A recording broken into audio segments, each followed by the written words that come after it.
এদিকে আজ সন্ধ্যায় আওয়ামী লীগের জন্য খুশি সংবাদ দিলেন প্রধানমন্ত্রী শেখ হাসিনা। এবার সাবেক প্রধানমন্ত্রী শেখ হাসিনা নিজের মুখে দেশে ফেরার সময় দিলেন। কবে কখন দেশে ফিরবেন, চাঞ্চল্যকর এক তথ্য দেখবেন আজকের প্রতিবেদনে। সত্যি কি এই খবরে মাঠে নেমেছে লক্ষ লক্ষ আওয়ামী লীগ ও ছাত্রলীগের কর্মী? রাজনীতিতে কি হতে চলেছে? সত্যি কি দেশে ফিরবেন সাবেক প্রধানমন্ত্রী শেখ হাসিনা, নাকি সবই রাজনৈতিক গুঞ্জন? বিস্তারিত জানতে পুরো ভিডিওটি শেষ পর্যন্ত দেখতে থাকুন।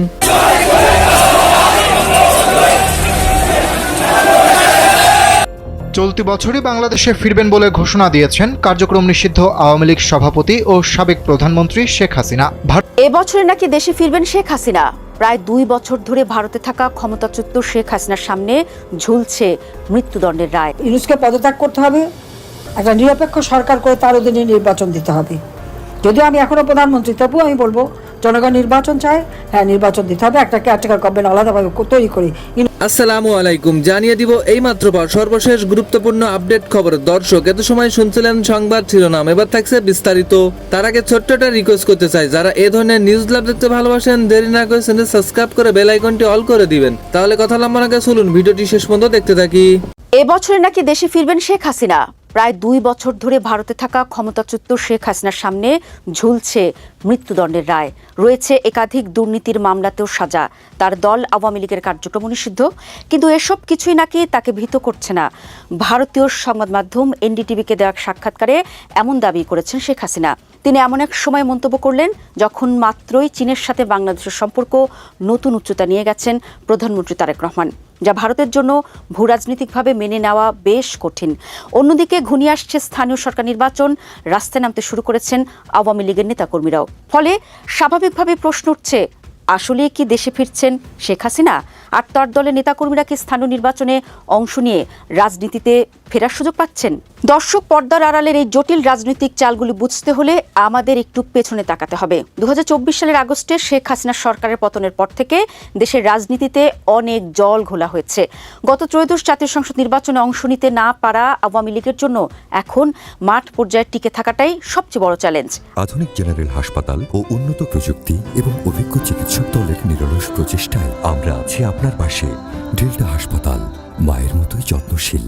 আর ঠিক এই সময় সামনে চলে এসেছে ইউনিয়ন পরিষদ নির্বাচন, যা দিয়ে নির্বাচন কমিশন স্থানীয় সরকারের ভোটের খাতা খুলতে যাচ্ছে। দর্শক, আওয়ামী লীগের রাজনৈতিক ও সাংগঠনিক কার্যক্রম নিষিদ্ধ থাকলেও আইনি মারপ্যাচে দলটির সাধারণ নেতাকর্মীদের নির্বাচনে দাঁড়ানোর পথ পুরোপুরি বন্ধ হয়ে যায়নি।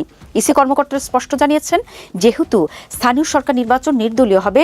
শেখ হাসিনা বলছেন, আওয়ামী লীগের নেতাকর্মীরা ছাড়াও সেসব মিছিলে সাধারণ মানুষরা স্বতঃস্ফূর্তভাবে অংশ নিচ্ছে। মায়েরা সন্তানদের পাশে এসে দাঁড়াচ্ছেন, তাদেরকে সাহস দিচ্ছেন, সমর্থন দিচ্ছেন। এগুলো থেকে স্পষ্ট বোঝা যাচ্ছে আওয়ামী লীগ আবারও উঠে দাঁড়াচ্ছে। শেখ হাসিনা বলছেন যে এই ৭৭তম প্রতিষ্ঠা বার্ষিকী 23শে জুন আওয়ামী লীগ পালনের কর্মসূচি ঘোষণার পর এই ভয়ে সরকার সেনাবাহিনী নামিয়েছে, বিজিবি নামিয়েছে, পুলিশ নামিয়েছে। এগুলো সবই প্রমাণ করছে যে সরকার কতটা দুর্বল হয়ে পড়ছে, এবং প্রমাণ হচ্ছে যে এসব শক্তি খাটিয়ে আওয়ামী লীগকে কিছুতেই দমিয়ে রাখা যাবে না। মে মাসের মাঝামাঝি প্রথম শেখ হাসিনা ঘোষণা করেছিলেন যে খুব শিগগিরই মাথা উঁচু করে দেশে ফিরব। তারপর থেকেই এসে শেখ হাসিনা প্রথমবারের মতো নিজ মুখে একটি সংবাদ মাধ্যম, ভারতের শীর্ষস্থানীয় সংবাদ মাধ্যম এনডিটিভিকে দেওয়া সাক্ষাৎকারে নিজে একটা তারিখ ঘোষণা করেছেন, একটা ডেডলাইন ঘোষণা করেছেন, একটা সময়সীমা ঘোষণা করেছেন তার দেশে ফেরার। স্পষ্ট ভাষায় শেখ হাসিনা তাঁর এই ইমেইল সাক্ষাৎকারে জানিয়ে দিয়েছেন এবছরেই তিনি নিজ দেশে ফিরবেন। এনডিটিভি খুব স্বাভাবিকভাবেই এমন ঘোষণা যেহেতু শেখ হাসিনা নিজ মুখে প্রথমবারের মতো এলো, কাজেই সেটিকেই তাদের শিরোনাম করেছে, I will return to my country this year. এবছরেই আমি নিজ দেশে ফিরব। শেখ হাসিনার এই এক্সক্লুসিভ বিশেষ সাক্ষাৎকারটি ছেপে এনডিটিভি এই ঘোষণাটি শেখ হাসিনা যে সম্পূর্ণভাবে তার দল এবং রাজনৈতিক পরিস্থিতি আঁচ করতে পেরেই মে মাসে এই শিগগিরই মাথা উঁচু করে দেশে ফিরব এই ঘোষণাটা দেওয়া শুরু করেছিলেন, সেটা সম্ভবত আরও স্পষ্টভাবে বোঝা গেল। এনডিটিভির সাক্ষাৎকারে এনডিটিভির সাংবাদিক সরাসরি বলেছেন যে শেখ হাসিনা এমন একটা সময় পার করছেন, একদিকে তাকে দেশ ছাড়তে হয়েছে, অন্যদিকে তিনি মৃত্যুদণ্ডের মুখোমুখি এখন তার দেশে, তার রাজনৈতিক দল আওয়ামী লীগ নিষেধাজ্ঞার সম্মুখীন। এমন অবস্থায় সাবেক প্রধানমন্ত্রী শেখ হাসিনার জন্য সময়টা যেন কিছুতেই এর চেয়ে বেশি খারাপ হতে পারত না। কিন্তু এনডিটিভি বলছেন শেখ হাসিনা তবু আনফেজড, মানে একেবারে অবিচল আছেন, এবং তিনি বলেছেন যে নির্বাসন থেকে তিনি এবছর দেশে ফিরবেন, কারণ তার দল আওয়ামী লীগ তো একটা রাজনৈতিক দল মাত্র নয়, একটা সংগঠন মাত্র নয়, এটি একটি ফোর্স, এটা একটা শক্তি।